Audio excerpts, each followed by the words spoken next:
Brad,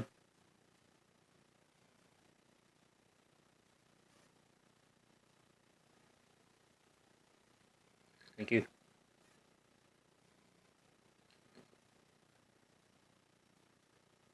Uy, sarap nito ah. Nilagay mo dito. Iced tea. Iced tea? Bakit iced tea? Cinnamon syrup. Tanda mo ba yung nangyari sa'yo last time? Oh no! Oh no! Oh no, no, no, no, no! A few moments later. Game over. Oo na. I get you na. Sabi ko nga eh. Iced tea na lang tayo moving forward.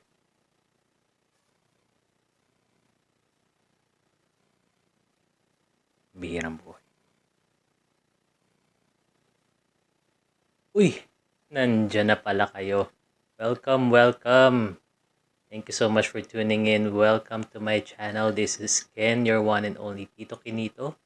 And for those who have watched yung introductory video ko, thank you so much for watching. Yes. And if you haven't watched it yet, please do so para you would know what to expect from my channel. Okay? And for everyone, this is our official episode number 1. Yes. And tonight we will have wisdom sharing for a topic. And at least nakapagsimula na tayo. Alright? Now, without further ado, let's move on, and you're now watching The Night with Tito Kinito.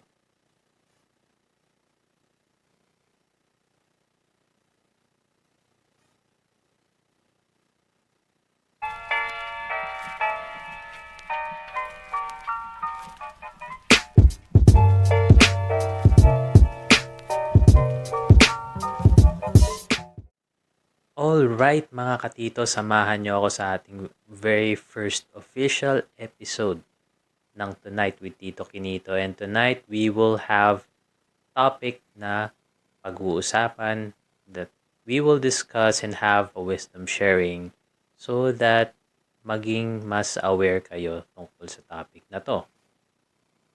And regarding that topic, never pa siyang napag-usapan, hindi nyo pa siya nakita sa TV, sa balita, sa social media, wala. Dito nyo lang siya unang makikita. Yes, yes.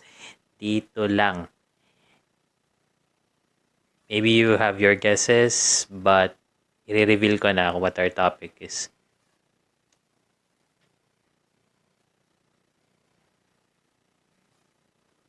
And there you go. COVID-19. So ano pang bago? COVID-19, araw-araw ko na nakikita sa balita yan. Sa social media, sa YouTube. What's new? Well, you'll know and you'll learn in a bit. So, what I will be sharing with you on this episode would be, I'll give you a myth about COVID-19 na sa tingin ko would give you more awareness.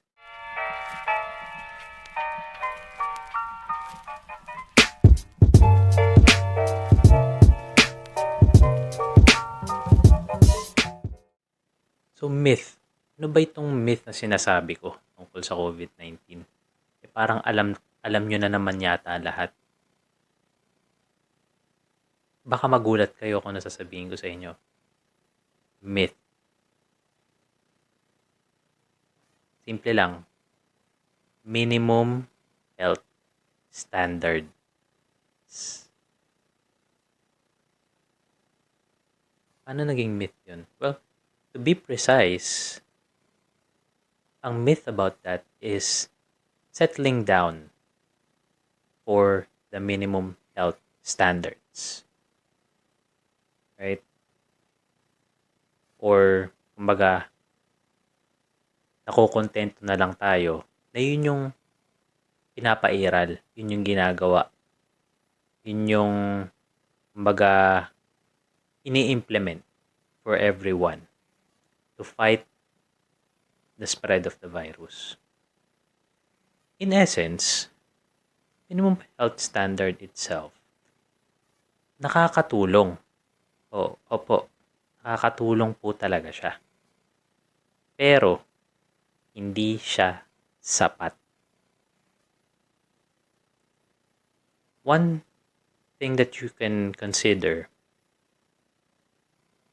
mga personnel na nagtatrabaho sa hospitals or sa COVID centers, yung mga nurses, doctors, janitors, guards, and everyone else who works on those facilities. Sila, they are mandated. They are asked to follow these minimum health standards or protocols strictly.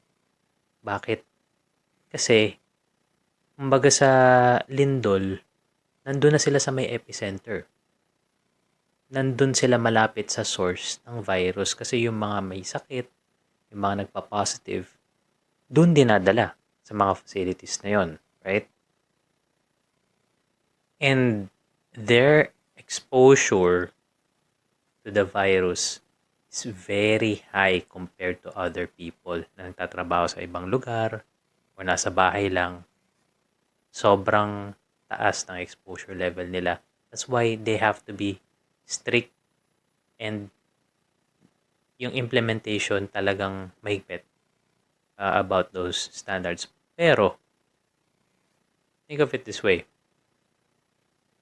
Virus, nandyan. Halimbawa, you're just a few feet away dun sa source.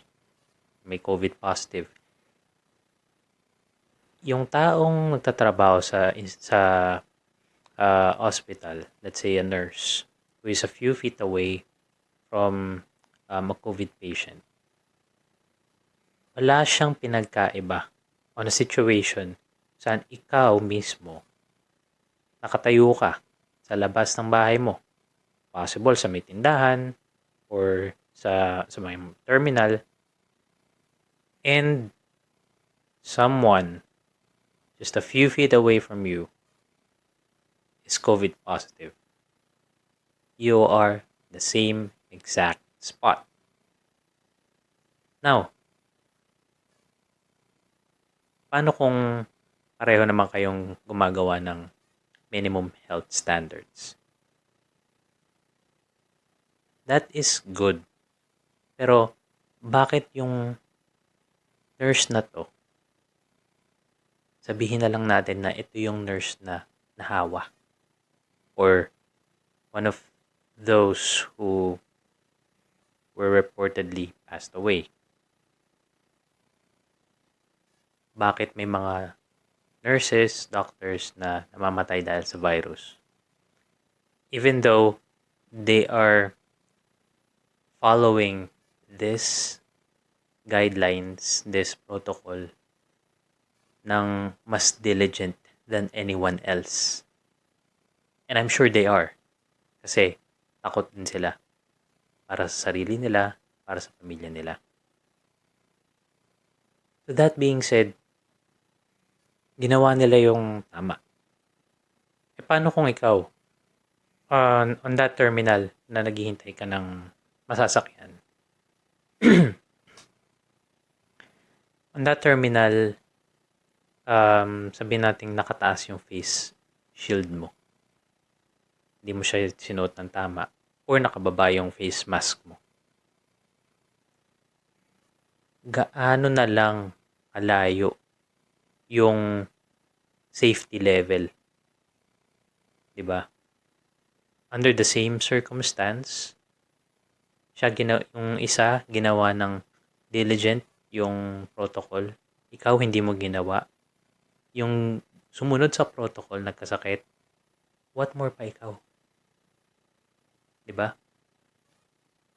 Pagpalagay na natin ginawa mo rin yung protocol, doesn't save you, does not guarantee you 100% na hindi ka magkakasakit. And that's what we are trying to point out, na kahit gawin mo yung minimum health standard na yan, if it's not 100% effective, you still have that chance to be infected. Remember that, kabahan ka pa rin. Huwag malakas ang loob kasi hindi nawawala yung chance na mahawa ka. If you are settling down for the minimum health standard. And I would like to emphasize natin the word minimum. 'Di ba? Ibig sabihin, that is the least that you should do or you need to do para hindi ma-infect. So ano ba 'yon? Wearing face mask, wearing face shield, physical distancing, and frequent hand washing. So yung apat na 'yon. And then again, it's not enough. Hindi po sapat 'yun. Right? And we've seen this. We've heard, and if you know those people na na-infect that works on the hospitals or COVID centers, yung mga nahahawa, if you know them personally, you would understand. Kasi they are following these guidelines strictly, biblically, kumbaga, religiously. Sunod talaga. Kasi isang mintis mo, magkamali ka, possible mahawa ka. And that goes for everyone. Okay? Just imagine kung hindi kayo susunod sa minimum health standards or protocol. Meron kayong kapitbahay or friends na hindi rin sumusunod. And in the unfortunate event, yung mga kakilala nyong yun, nahawa sila somewhere else.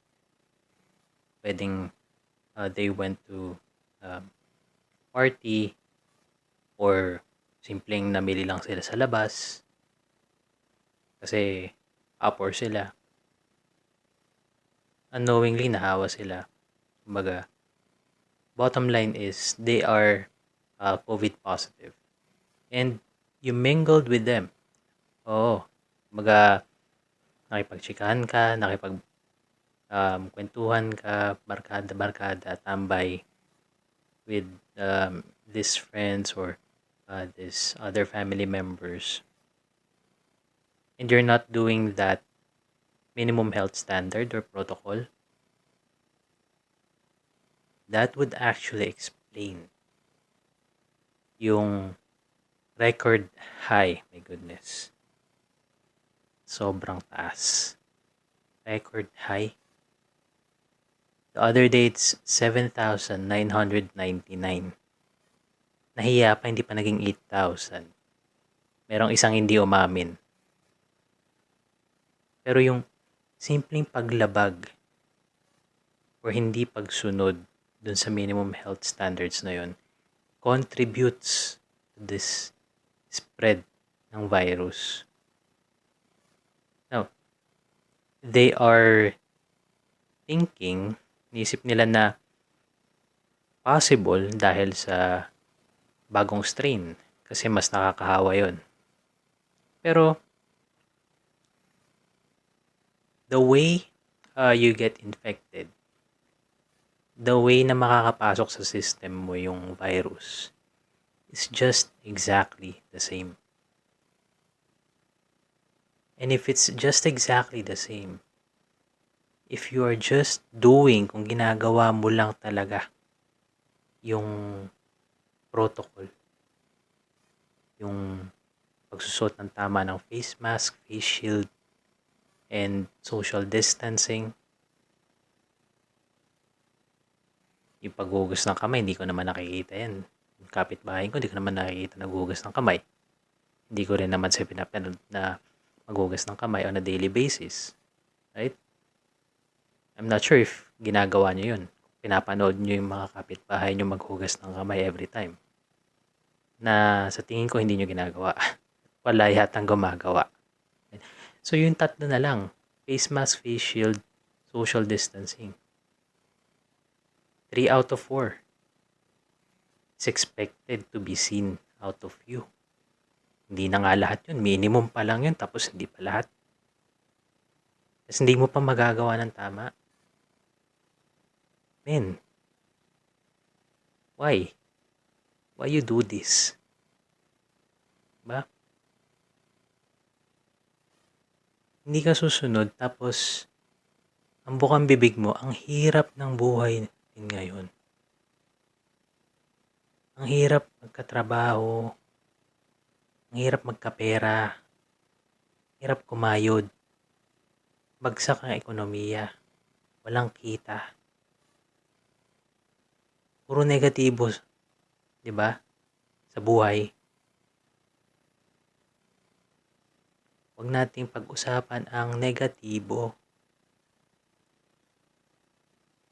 I'm guessing you are focusing dun sa hirap ng buhay. Pero kung bakit nangyayari yun, we always blame. Isa lang naman sinisisi natin, yung virus. Diba? Kung gusto nyong sisihin yung mga nag-uutos, yung mga nag-mandate, nasa sa inyo na po yun. Right? I have no comment on that. Pero, ang masasabi ko lang is, meron din kayong parte. Hindi lahat virus, hindi lahat dun sa nagbibigay ng protocol. You also have a role in this. Diba? Siyempre, kung may protocol, kung may safety standard, meron ding expected na gagawa niyan. Hindi pwedeng nandyan lang yan. Kasi walang silbi na gumawa pa ng protocol in the first place kung wala din namang gagawa ng protocol na yun. Gets pa natin yun? And kayo, tayo, ako kasama ko syempre, all of us here, and probably everyone sa buong mundo is expected to follow this protocol. Diba? If you just simply follow, I know it's not immediate, hindi siya magiging isang snap lang is wala nang magkakasakit. Pero, I would say na gradually,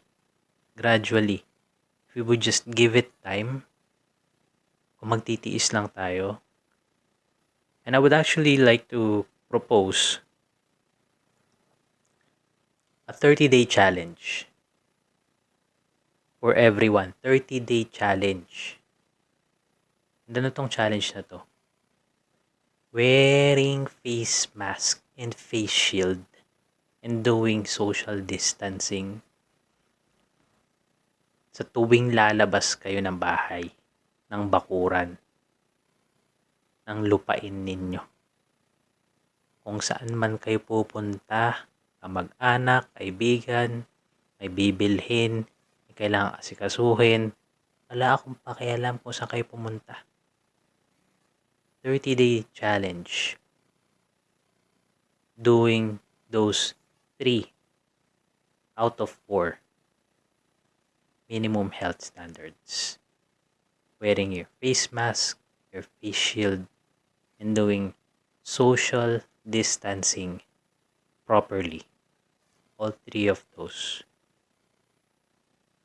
And I would also encourage everyone, kung gusto nyong i-video yung lakad nyo or ipakita sa buong mundo na, hey, sumusunod ako, at mula pagkaalis ng bahay hanggang sa pagbalik, gawa ko to, right? If you want to do that, please do so, right? Post it, share it, show the world that you care, that you follow, na may pakialam ka. Hindi lang sa sarili mo, pati na rin sa iba, pati na rin sa buong mundo. Ano? Kasi if everyone, ako naniniwala ako na if everyone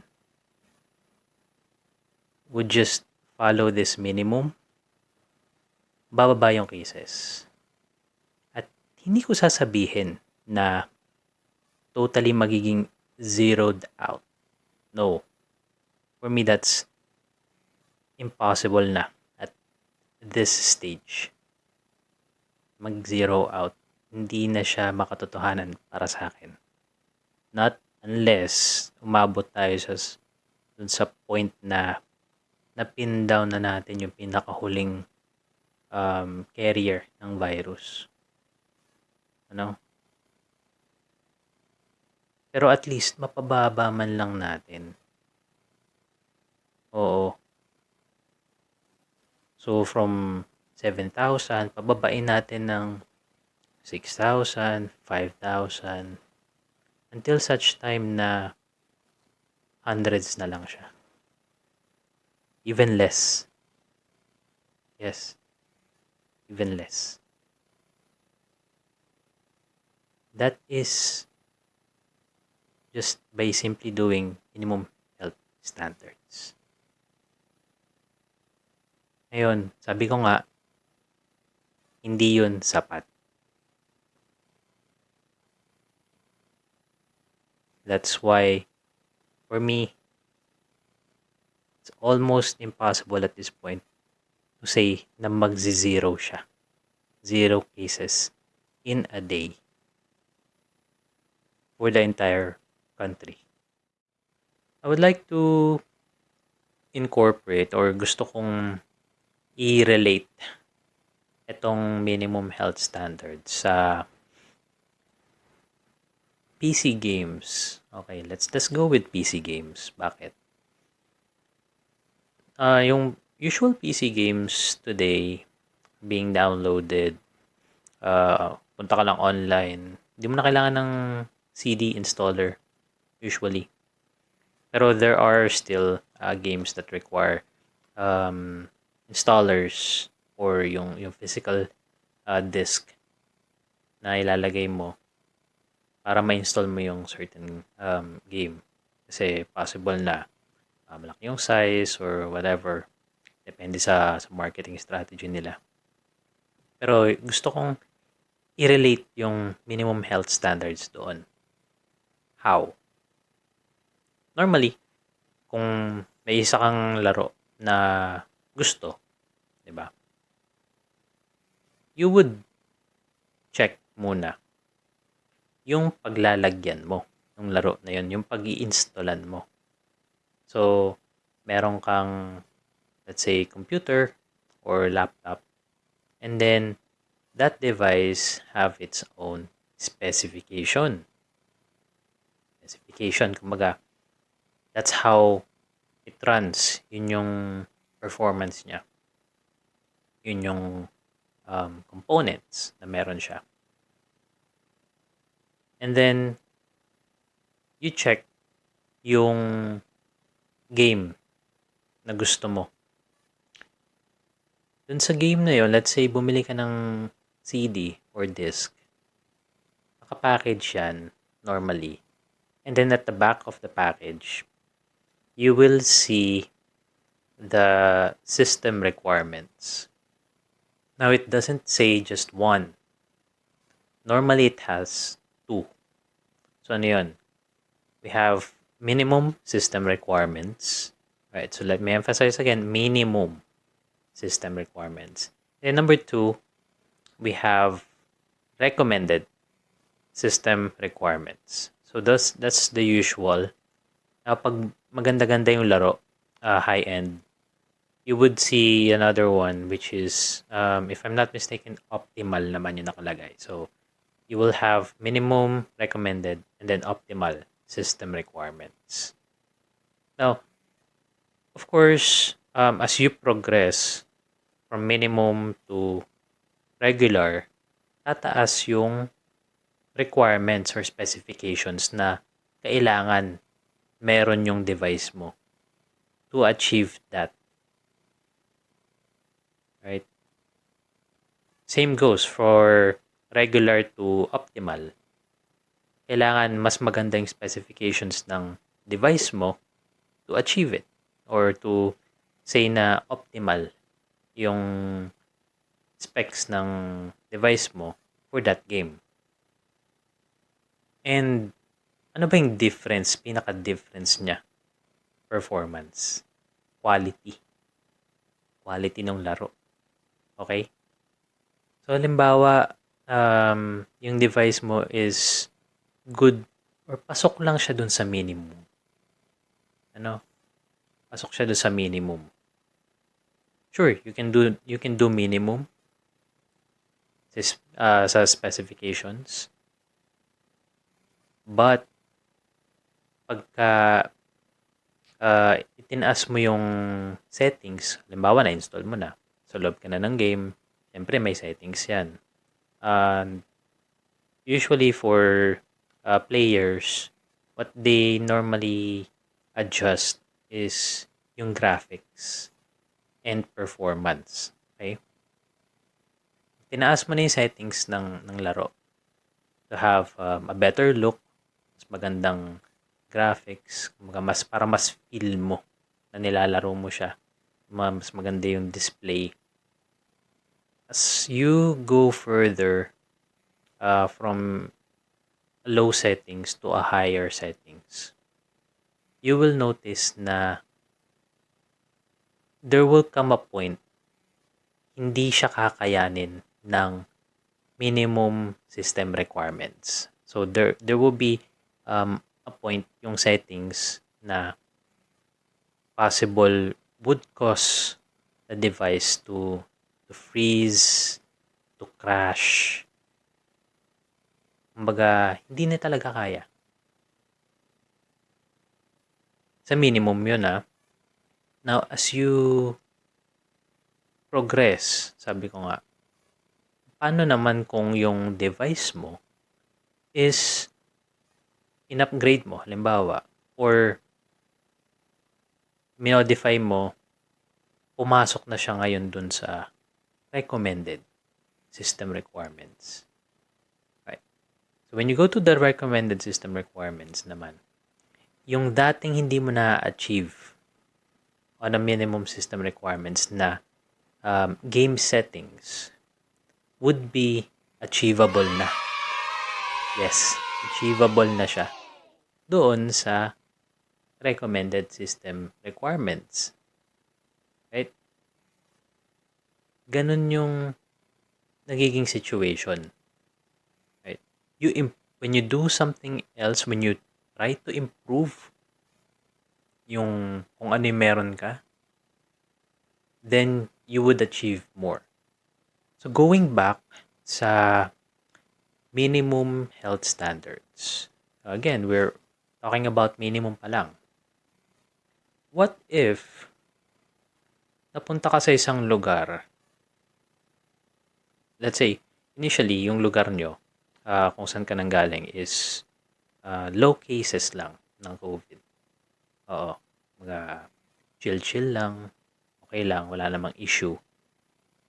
And then, you had to go to a certain place, probably for work or for business purposes, or may kailangan kang bisitahin, may kailangan kang alagaan doon sa lugar na yon, or any other reasons na would bring you to that place.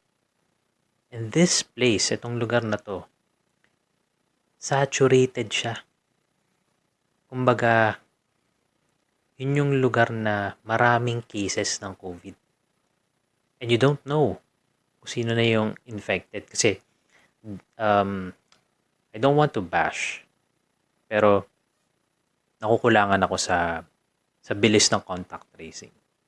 Honestly. That's one more thing that they need to improve more to reduce yung spread of infection. Yung contact tracing. So, let's say, dun sa lugar na yon, hindi pa talaga na natitrace lahat. And there are other people na lumalabas pa rin ng bahay na unfortunately nakasalamuha mo sila or nakasalubong mo lang sa daan, or probably when you bought something sa tindahan, they were somewhere near your area. Kumbaga. Bottom line, nanggaling ka sa isang lugar na maluwag or kayang-kaya ng minimum health standards mo. And then pupunta ka sa isang lugar na more cases, kumbaga heavy yung exposure. When you bring that minimum health standard na ginagawa mo doon sa lugar na yon, magiging mababa yung tinatawag na efficacy. Yes. So, kumbaga, pagpalagay natin ganito kataas yung efficacy ng minimum health standard doon sa lugar mo. When you go to a more saturated place ng cases ng COVID-19, pwede siyang bumaba ng ganito. Depende sa kung gaano ka high yung exposure. You can go even lower. Right? Lower. It will never go higher. Hindi tataas yung efficacy ng minimum health standard dun sa ganong klaseng lugar. So, it could either remain, depende kung hindi naman ganong kalala. Pero kung talagang malala, expect the efficacy of minimum health standard to drop on those places. And ito yung hindi na-highlight sa atin. We don't really discuss this. They don't really discuss it for I don't know what reason. To be honest, gusto ko lang maging aware kayo na ganun yung nangyayari. And those, I would say that is also the same situation. Kung bakit yung mga kaibigan natin, yung mga kababayan natin na nasa medical field are being infected despite of doing that minimum health standard. So ano yung pwede mo pang gawin? Ano yung kailangan mong gawin pa? Ano yung pwede mo pang gawin to avoid being infected? Okay? Tulad nung situation natin kanina sa PC game, in-upgrade mo yung device mo. In-upgrade mo yung specifications ng let's say computer or laptop mo para from a minimum specifications pumasok na yung specifications ng device sa recommended specifications. So same thing. Right? So instead of settling down sa minimum health standards, we can do something else. We can do more para ma-erase natin yung bar. And I would like to call that as recommended health standard or standards na would be tailor-fitted sa situation or sa pangangailangan mo. Not everyone would have that kind of recommended health standard. It would depend sa situation, sa lugar, a lot of factors na kailangan consider about that. But, siguro ang gusto ko lang sabihin is, hindi nila sinasabi, hindi nila ine-emphasize that you should do more. You can do more. Right? Marami ka pang pwedeng gawin to protect yourself and your loved ones to avoid being infected and getting the virus. And this applies to everyone. I know, pag sinabi nating do more or marami pang pwedeng gawin, we can think of, ay baka dagdag gastos yan. Ang hirap na ng buhay ngayon. Gagastos pa ulit ako. Yung mask, face shield at alcohol pa lang, saka sabon. Nahirapan na ako. Tapos do more pa. Kinito naman. I know. Yes. Mahirap. Pero, Pilipino tayo. Sanay tayo sa hirap, di ba?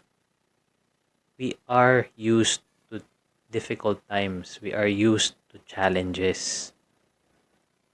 At hindi natin sinusukuan basta-basta yun. It's in our blood. Opo. Nasa sa atin yun. It's been that way for Filipinos for decades, probably centuries. I don't know. Hindi naman ako nabuhay nung 100 years ago. Diba? To say that. Pero, yung hirap na yan, meron nga tayong kataga. COVID lang yan. Pilipino tayo. Not far-fetched. Not far-fetched. Simply means na whatever challenges that COVID brings to us, ano man yung pasakit, pahirap, gagawa at gagawa ng paraan ang Pinoy para malampasan yun. And this is the time for you to move, to act further. Ito yung oras para pagtibayin mo yung paglaban dito sa virus na itong huwag kang sumuko ngayon. Hindi ito yung oras na pagsuko. Right? And gusto ko ding manawagan sa mga nakakuha na ng vaccine. Right? Even though you tested negative sa COVID and na nakapagpa-vaccine na kayo, please, please, please, still follow yung minimum health standards or recommended personally recommended health standards na ginagawa nyo if you are doing more than the minimum. Kasi not because, yun nga, uulitin ko lang yung sinabi na nila before, not because nabakunahan ka na, ibig sabihin, hindi ka na pwede magka-virus. You can still get the virus, pero it's either hindi ka na ma-infect or makaramdam ng symptoms, or hindi na maging severe yung case. Magka-COVID ka man symptoms, you won't experience severe case of it. Right? But then again, ibig sabihin nga nun, pwede mo pa rin makuha the actual virus and contain it within you. Madaling sabi, pwede kang maging spreader. Right? So, halimbawa na lang sa pamilya, hindi lahat umoo. Hindi lahat nag-yes sa vaccine. Ikaw, malakas loob mo, may vaccine na ako, sige, punta na ako sa ganitong lugar, pwede na akong magganito, I can do these activities, yada yada. Kalimutan mo, hindi nagka-vaccine yung ibang family members mo. Umuwi ka sa bahay mo, dala-dala mo yung virus. Oo, hindi ka nagkasakit, pero sila, hawa. It doesn't limit it. Hindi siya limited sa family. Pwedeng sa friends. Same thing can happen. Diba? Pumunta ka sa workplace or sa mga kaibigan mo. Or sa public. Pumunta ka sa isang lugar. You're feeling really good. You feel well, wala kang sakit. Unknowingly, you already have the virus and you're spreading it. So please, follow still those health standards, those health protocols. Okay? So that's it for our myth. So that's it for our myth episode ng COVID-19. Sana meron kayong bagong natutunan o kaalaman na pulot from this video. This will be part 1 of 3. Yes, we will have 3 parts po against COVID-19. Gusto ko siyang i-discuss thoroughly so that most of us or a lot of people will have this awareness, this knowledge. Kasi ako naniniwala ako na pagka-equipped ka ng karunungan sa isang bagay, mas malalabanan mo siya. Mas alam mo kung ano yung gagawin mo para maiwasan mo yung negative effect niya. And that's what we are trying to do. We are trying to make all people aware. Posibleng hindi ko ma-discuss lahat, hindi ko ma-share sa inyo lahat kasi napakadaming nangyayari about COVID-19. And researchers, scientists, they are still studying this virus continuously up until today. Kaya I'm pretty sure makakapag-share ako pero hindi lahat kasi nag-e-evolve pa yung virus. But at least with this wisdom sharing that we are doing 3 parts, ma-equip man kayo ng at least more awareness para mapigilan natin, mabawasan natin yung pag-spread until such time na yung mga doctors natin, yung mga scientists, yung mga naggagawa ng vaccine, hindi lang vaccine yung magawa nila, magagawa sila ng actual medicine, gamot talaga to fight off this virus.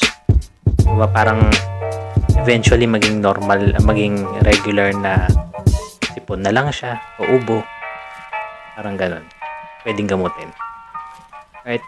If you are still watching this video at nagustuhan niyo yung content, please don't forget to click that thumbs up and i-share nyo po siya sa mga kaibigan nyo, family members, sa mga trabaho nyo, mga boss nyo, at sa lahat ng pwede nyong pag-sharean.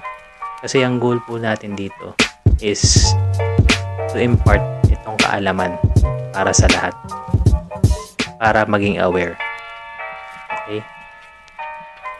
And of course, don't forget to subscribe para malaman nyo pag na-upload na yung part 2 and part 3 ng COVID-19 episode. Part 2, we would be discussing yung top 5 ways how to get COVID-19, paano ka may infect, which were not highlighted o hindi siya na-emphasize. Alright?